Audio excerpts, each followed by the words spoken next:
প্রিয় দর্শক দেখতে পাচ্ছেন হাট ভর্তি গরু। এখন বিকাল টাইম, ম্যাক্সিমাম গরু ফেরত নিয়ে চলে গেছে। তারপরও দেখেন বাজার ভর্তি, এখন অনেক গরু আছে। এই গরুগুলো একটা গরু বিক্রি হয় নাই। ক্রেতা শূন্য হযরতপুর গরুর হাট। আপনারা যারা গরু কিনতে চান এখনই চলে আসুন, সস্তায় গরু কিনুন হযরতপুর গরুর হাট থেকে।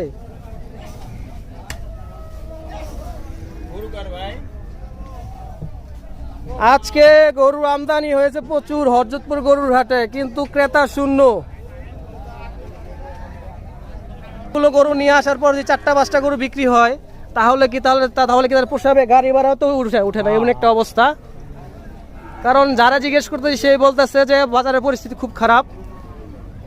সস্তায় গরু বিক্রি, তাদের চালানটা বাঁচায় যে গরু নিয়ে চলে যাবে সেটাও পারতেছে না। এরকম একটা অবস্থা চলতেছে হযরতপুর হাটে। কারণ চারিদিকে বন্যার পরিস্থিতির কারণে বাজারে এখন ক্রেতা শূন্য, আর প্রচুর পরিমাণে